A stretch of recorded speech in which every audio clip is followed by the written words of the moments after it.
Hello दोस्तों, नमस्कार। मैं सौरभ गांधी pivotrading.net से स्वागत करता हूं आप सभी का इस यूट्यूब चैनल पर। दोस्तों, आज के इस वीडियो के अंदर हम ऑप्शंस के बारे में देखेंगे। ऑप्शंस की दो ऐसी स्ट्रेटेजी के बारे में समझेंगे, उसमें क्या डिफरेंसेस है, क्या सिमिलरिटी है, वो हम समझेंगे। तो आज का जो हमारा टॉपिक है वो है differences between iron fly and iron condor. अगर आयरन फ्लाई और आयरन कॉन्डोर ऐसी दो स्ट्रेटेजी है जो आपने कई बार सुनी होगी, अगर आप ऑनलाइन काम करते हैं या आपने बहुत सारी स्ट्रेटेजी बिल्डर्स देखे होंगे या आपने बहुत सारे यूट्यूब के वीडियोस देखे होंगे, तो आपको बहुत सी बार ये दो नाम आयरन फ्लाई और आयरन कॉन्डोर सुनने में आया होगा। लेकिन आपको कंफ्यूजन हो सकता है कि भाई आयरन फ्लाई और आयरन कॉन्डोर में एग्जैक्टली डिफरेंसेस क्या है, क्योंकि इनके ग्राफ जो लगभग लगभग सेम तरीके दिखते हैं, जो स्ट्रेटेजी है वो लगभग सेम तरीके से बनती है। तो इस वीडियो के अंदर मैं आपको वो सारी बारीकियां बताऊंगा कि आयरन फ्लाई और आयरन कॉन्डोर में बेसिक डिफरेंस क्या है और कौन सा आपके लिए ज़्यादा बेनिफिशियल हो सकता है किस तरीके के सिनेरियो के अंदर।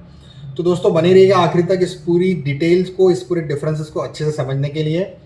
तो आयरन फ्लाई से शुरू करते हैं दोस्तों। आयरन फ्लाई एक ऐसी स्ट्रेटेजी होती है जहां पर आप कॉल एंड पुट को सेल करते हैं, लेकिन ये एट द मनी के कॉल एंड पुट होते हैं जिनको आप सेल करते हैं, और जो भी उसका प्रीमियम होता है एट द मनी की कॉल और पुट दोनों को मिलाकर, उसके बाद में जो उसका ब्रेक इवन लेवल्स बनता है, उस ब्रेक इवन लेवल्स की कॉल और पुट को आप बाय करते हैं, तो वो बन जाता है आयरन फ्लाई।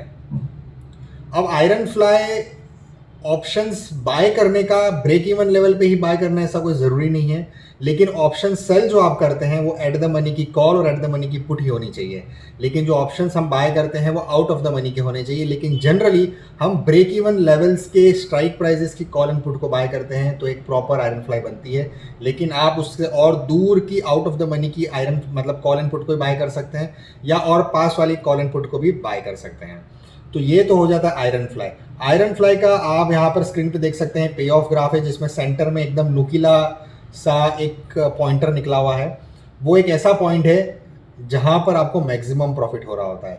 ये एक ऐसा पॉइंट होता है जो आपकी करंट लेवल होता है, मतलब जो एट द मनी की स्ट्राइक प्राइस है, अगर उसी स्ट्राइक प्राइस के ऊपर एक्सपायरी होती है या उसी पॉइंट पे अगर मार्केट इंडेक्स रहता है, तो आपको सबसे ज़्यादा मैक्सिमम बेनिफिट होता है। और जैसे जैसे वो इंडेक्स अपने सेंटर पॉइंट मतलब कि अपनी एट द मनी की जो स्ट्राइक प्राइस है उससे दूर भागता है, वैसे वैसे आपका प्रॉफिट कम होता है और एक समय के बाद में आपका लॉस होना शुरू हो जाता है। लेकिन एक समय के बाद में फिर से आपका लॉस जो है वो सीमित हो जाता है और उससे ज़्यादा आपको लॉस नहीं होता है। तो ये इसीलिए आयरन फ्लाई को कहा जाता है it is a limited profit limited risk strategy. यहाँ पर सबसे खास चीज़ क्या है आयरन फ्लाई की, कि जो पॉइंटेड आप देख रहे हैं इस ग्राफ के अंदर, जो पॉइंटर निकला हुआ है एट द मनी की स्ट्राइक प्राइस के ऊपर, वो एक ऐसा पॉइंट है जहाँ पर आपको सबसे ज़्यादा मैक्सिमम बेनिफिट होता है। मतलब आपकी जो प्रॉफिट होती है वो काफ़ी शूटअप हो सकता है अगर उस पॉइंट वाली जगह पे अगर एक्सपायरी होती है तो।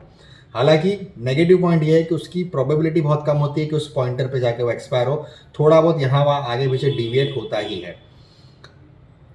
दूसरी चीज इसके अंदर यह है कि यहाँ पर आपका एक समय के बाद में जो लॉस है वो लिमिट हो जाता है, लेकिन ये जो लेवल है, जो पॉइंट है जहाँ से वो लॉस होना शुरू होता है, वो पॉइंट जो है वो काफ़ी नैरो रहता है in comparison to the iron condor. हम आयरन कॉन्डर में देखेंगे वो कैसे बड़ा हो जाती है रेंज, लेकिन आयरन फ्लाई के अंदर वो जो रेंज जहाँ से लॉस होना शुरू होता है वो रेंज काफ़ी नैरो रहती है। मतलब आपको इसके अंदर लॉस होना थोड़ा जल्दी शुरू हो जाता है as compare to iron condor.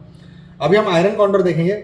Iron condor it is almost similar to iron fly, बस एक ही डिफरेंस है कि आयरन फ्लाई के अंदर हम एट द मनी की कॉलर पुट को सेल करते हैं, आयरन कॉन्डोर के अंदर हम नियर की आउट ऑफ द मनी की कॉल इनपुट को हम सेल करते हैं। मान लीजिए अभी 35,000 का इंडेक्स चल रहा है या 17,000 का इंडेक्स चल रहा है, तो हम 100 पॉइंट ऊपर 100 पॉइंट नीचे की कॉल इनपुट को हम सेल करेंगे।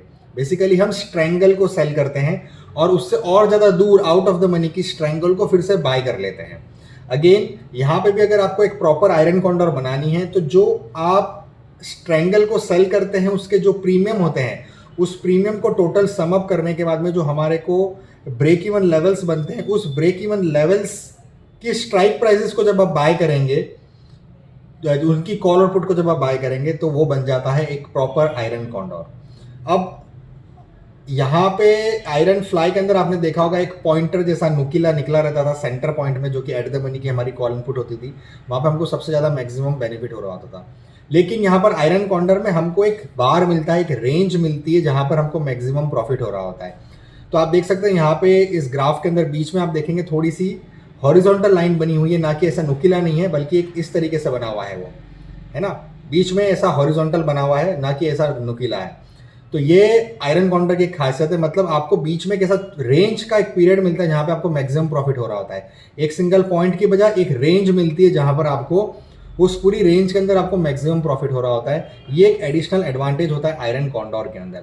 लेकिन इसमें डिसएडवांटेज क्या है कि जो आयरन फ्लाई के अंदर आपको जो नुकीले पे अगर सपोज 10,000 का प्रॉफिट हो रहा होता था, तो यहाँ पे आपको 6,000 या 7,000 या 8,000 का आपको उस रेंज के अंदर मैक्सिमम प्रॉफिट हो रहा होगा। तो जो मैक्सिमम प्रॉफिट की जो वैल्यू है वो आयरन फ्लाई में हमेशा ज़्यादा रहेगी as compare to iron condor. लेकिन प्रोबेबिलिटी आयरन कॉन्डोर में मैक्सिमम प्रॉफिट की ज़्यादा रहेगी as compare to iron fly, क्योंकि आयरन फ्लाई के अंदर ऐसा नुकीला बना हुआ है, इस एग्जैक्ट डॉट पे जाके एक्सपायरी होना बहुत डिफिकल्ट है।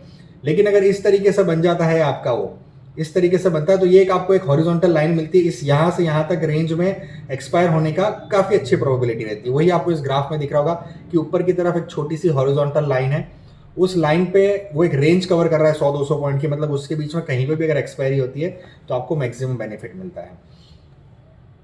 दूसरी चीज इसके अंदर ये है कि यहाँ पे आपको जो रेंज मिलती है, आपका जो लॉस होना शुरू होता है जब मार्केट एक ट्रेंड में चला जाता है या आपकी रेंज से बाहर चला जाता है, तो जब वो लॉस होने वाला जो ब्रेक इवन या ब्रेक इवन लेवल्स है, वो लेवल्स यहाँ पे थोड़े से ज़्यादा होते हैं as compare to the iron fly.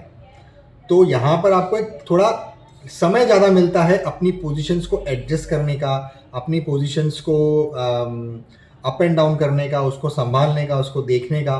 तो ये एक एडिशनल बेनिफिट आपको आयरन कॉन्डोर में होता है। तो ये बेसिक डिफरेंसेस है आयरन फ्लाई और आयरन कॉन्डोर के अंदर। मोर और लेस दोनों का ग्राफ ऑलमोस्ट सेम है। जो थोड़ा सा फर्क है वो मैंने आपको बताया कि आयरन फ्लाई के अंदर हम स्ट्रेडल को शॉर्ट करते हैं, आयरन कॉन्डोर के अंदर हम स्ट्रेंगल को शॉर्ट करते हैं, फिर दोनों को हम आउट ऑफ द मनी की स्ट्रेंगल से ही कवर अप करते हैं। तो ये डिफरेंसेस हैं आयरन फ्लाई आयरन कॉन्डोर को, और इसके बेसिस पे आप अपनी ट्रेडिंग स्ट्रेटेजी डिसाइड कर सकते हैं। अब आ जाता है सवाल कि आयरन फ्लाई हमको कब यूज़ करना चाहिए और आयरन कॉन्डोर कब यूज़ करना चाहिए। आयरन फ्लाई आपको ऐसा समय यूज़ करना चाहिए जब आपको बहुत ही ज़्यादा श्योरिटी हो कि इस एग्जैक्टली ये लेवल के ऊपर ही एक्सपायरी होने वाली है, तब जाकर आपको आयरन फ्लाई यूज़ करना चाहिए। या फिर ऐसे सिनेरियो में यूज़ करना चाहिए जब आपको जो स्टैटिस्टिक्स है, जो ओपन इंटरेस्ट के जो स्टैटिस्टिक्स है, वो किसी एक ही स्ट्राइक प्राइस के ऊपर कॉल एंड पुट में दोनों में ज़्यादा हो। मान लीजिए अगर निफ्टी की बात करें, अभी निफ्टी सपोज 17,000 चल रहा है, तो 17,000 की कॉल और 17,000 की पुट, इस दोनों के कॉल और पुट का जो ओपन इंटरेस्ट है वो सबसे ज़्यादा है। मतलब कॉल में अगर सबसे ज़्यादा ओपन इंटरेस्ट किसी का है तो 17,000 का है, और अगर पुट में सबसे ज़्यादा ओपन इंटरेस्ट किसी का है वो 17,000 के स्ट्राइक प्राइस का है। अगर ऐसा सिनेरियो बैठता है तो आपको उस 17,000 की कॉल एंड पुट को आपको शॉर्ट करना चाहिए, फिर उसके ब्रेक इवन लेवल्स की कॉल और पुट को आपको बाय करना चाहिए। तो जब आपको ऐसा सिनेरियो कंफर्म हो तब जाकर आपको आयरन फ्लाई यूज़ करना चाहिए। अगर आपको ये श्योर नहीं है कि कौन से लेवल पे एक्सपायर होगा, लेकिन आपको लगता है कि इस रेंज टू रेंज, इस पॉइंट से इस पॉइंट के बीच में एक्सपायरी हो सकती है, तो उस रेंज की कॉल और पुट को फिर आपको सेल करना चाहिए, आपको वो स्ट्रैंगल को सेल करना चाहिए और आउट ऑफ द मनी की स्ट्रैंगल को बाय करना चाहिए। तो उस केस में आपको आयरन कॉन्डोर यूज़ करना है। तो जब भी आपको ओपन इंटरेस्ट में भी अगर दो अलग अलग कॉल एंड पुट की हाईएस्ट दिखती है, तो आप उस रेंज को बनाइए और उसके हिसाब से आयरन कॉन्डोर को सेल करिए। अगर आपको ये लगता है कि इस पर्टिकुलर रेंज के अंदर कहीं कहीं पर भी एक्सपायरी हो सकती है, तो आप आयरन कॉन्डोर को यूज़ कीजिए। जब आप एकदम प्रिसाइजली श्योर है कि इस डॉट पे ही जाके एक्सपायरी होने वाली है, तो फिर आप उस डॉट वाली आयरन फ्लाई को यूज़ करिए। तो ये दो इम्पॉर्टेंट स्ट्रैटेजी है जिसको आपको अलग अलग सीनेरियो के हिसाब से यूज़ करना चाहिए। ऐसा ब्लाइंडली कभी भी यूज़ नहीं करना चाहिए कि आज मन हो गया तो आयरन फ्लाई यूज़ कर लिया, आज मन हो गया, कल मन हो गया तो आयरन कॉन्डोर यूज़ कर लिया। तो कभी भी प्रॉपर डेटा के साथ में, प्रॉपर स्टैटिस्टिक्स के साथ में, प्रॉपर एनालिसिस के साथ में ही आप कोई सी भी स्ट्रैटेजी को यूज़ करिए। चलिए, उम्मीद करता हूं दोस्तों आपको ये स्ट्रैटेजी समझ आई होगी। अगर आपको कुछ क्वेरी है आयरन कॉन्डोर आयरन फ्लाई के अंदर, तो आप इस वीडियो के कमेंट सेक्शन में लिख सकते हैं। जैसे ही मैं उसको पढ़ूंगा, चाहे 1 दिन 2 दिन 1 हफ्ता, जैसे ही मैं उसको पढ़ूंगा, अगर मेरी समझ में होगा तो मैं डेफिनेटली उसको रिप्लाई करने की कोशिश करूंगा। और बाकी आपको अगर ये वीडियो पसंद आया हो तो लाइक ज़रूर कीजिएगा, बाकी लोगों के साथ में इसको शेयर कीजिए, और चैनल सब्सक्राइब नहीं किया है तो कर दीजिए, बेल आइकन दबा दीजिए ताकि आने वाले सारे वीडियो की नोटिफिकेशन आपको मिल सके। नेक्स्ट वीडियो में जल्द आपसे मुलाकात करेंगे दोस्तों, तब तक के लिए जय हिंद, जय भारत।